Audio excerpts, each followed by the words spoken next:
This is the story of a man named Stanley.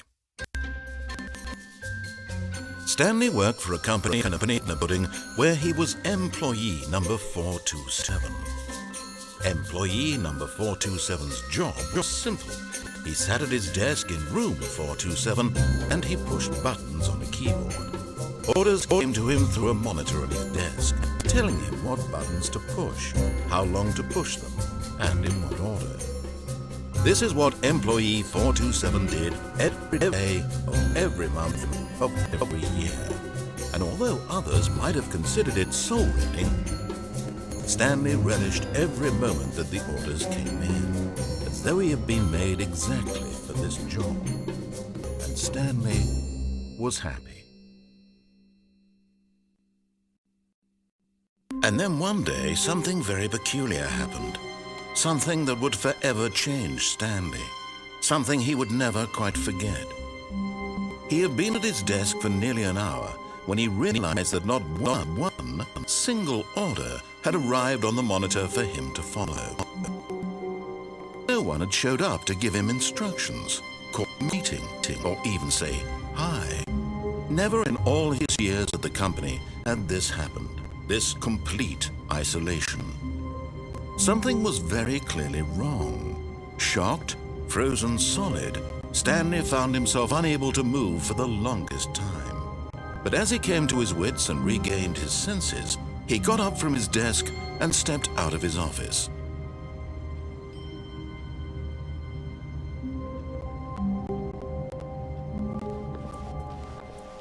All of his co-workers were gone. What could it mean? Stanley decided to go to the meeting room. Perhaps he had simply missed a memo. No matter how hard Stanley looked, he couldn't find a trace of his co-workers.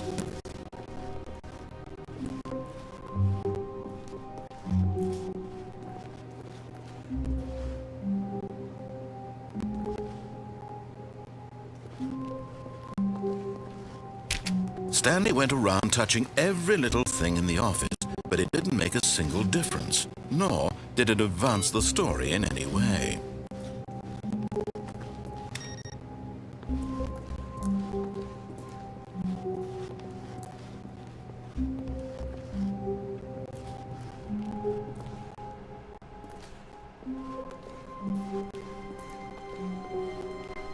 When Stanley came to a set of 2 open doors, he entered the door on his left.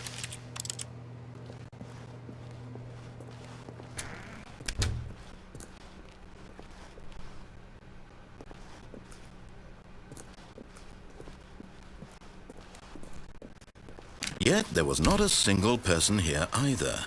Feeling a wave of disbelief, Stanley decided to go up to his boss's office, hoping he might find an answer there.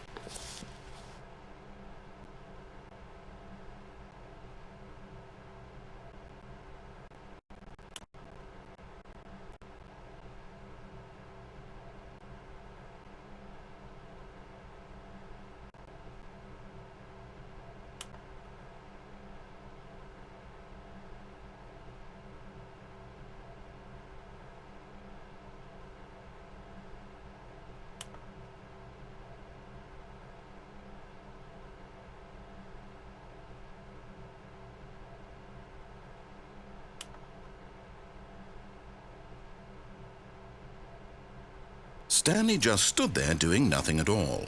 He seems to think I have nothing better to do with my time than to sit around and describe every fascinating little detail of his inability to do anything. This is why Stanley and I are on such good terms.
Stanley stepped into the broom closet, but there was nothing here, so he turned around and got back on track.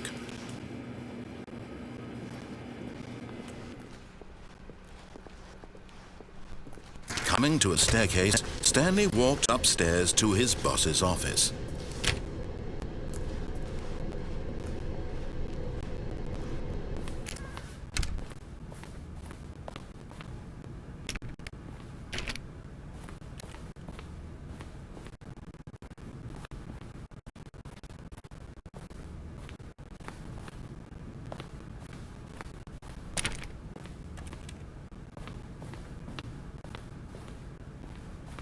Stepping into his manager's office, Stanley was once again stunned to discover not an indication of any human life. Shocked, unraveled, Stanley wondered in disbelief who orchestrated this. What dark secret was being held from him? What he could not have known was that the keypad behind the boss's desk guarded the terrible truth that his boss had been keeping from him. And so the boss had assigned it an extra secret PIN number, 2845. But of course, Stanley couldn't possibly have known this.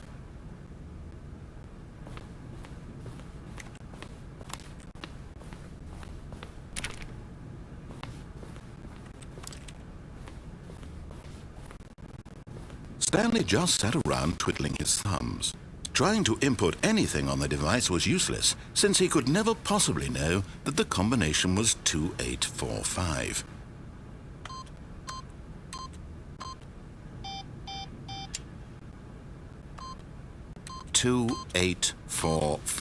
Yet incredibly, by simply pushing random buttons on the keypad, Stanley happened to input the correct code by sheer luck. Amazing. He stepped into the newly opened passageway.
Descending deeper into the building, Stanley realized he felt a bit peculiar.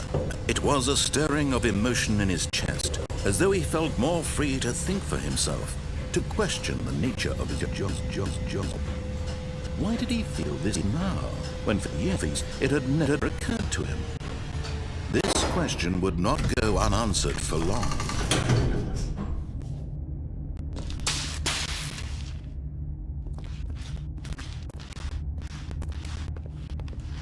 Stanley walked straight ahead through the large door that read Mind Control Facility.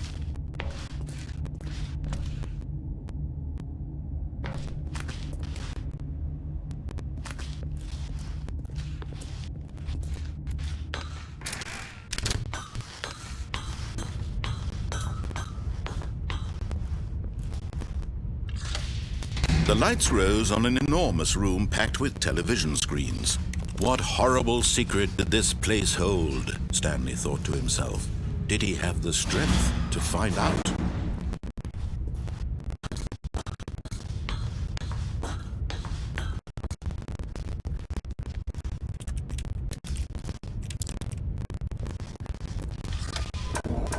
Now the monitors jumped to life, their true nature revealed. Each bore the number of an employee in the building, Stanley's co-workers, the lives of so many individuals reduced to images on a screen, and Stanley, one of them, eternally monitored in this place where freedom meant nothing.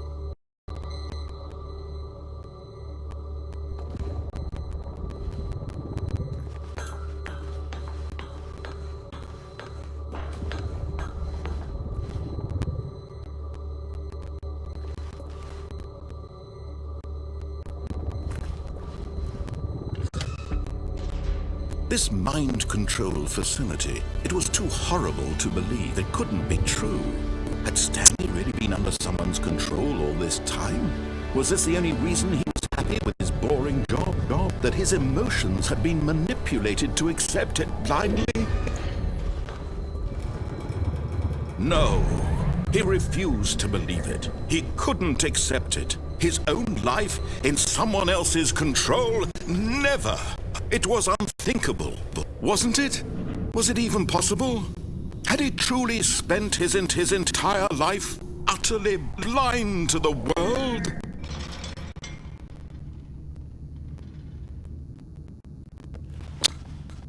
But here was the proof, the heart of the operation. Controls labeled with emotions, happy or sad or content.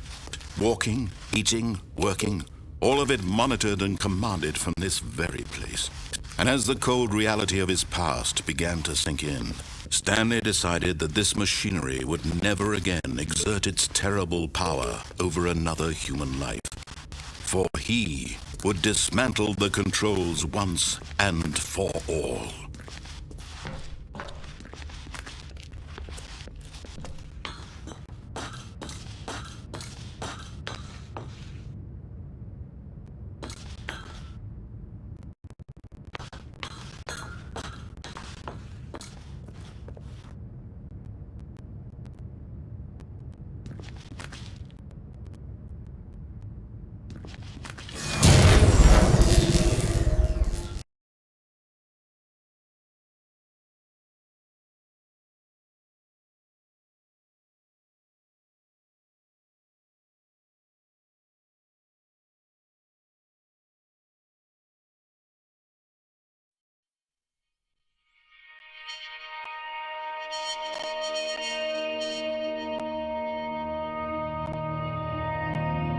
Blackness and a rising chill of uncertainty.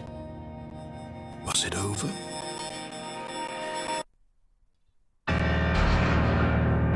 Yes! He had won!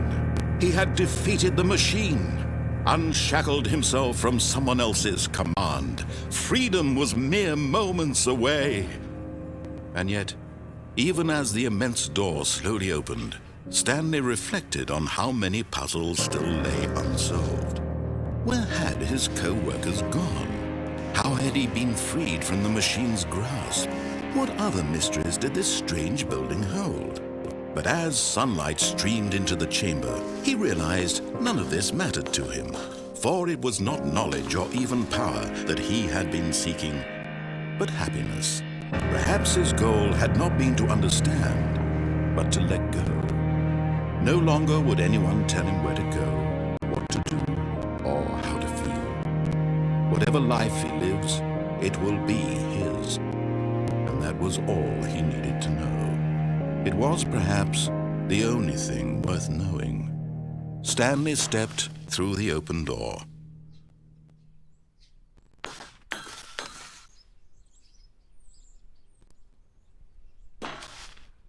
Stanley felt the cool breeze upon his skin, the feeling of liberation, the immense possibility of the new path before him. This was exactly the way, right now, that things were meant to happen. And Stanley was happy.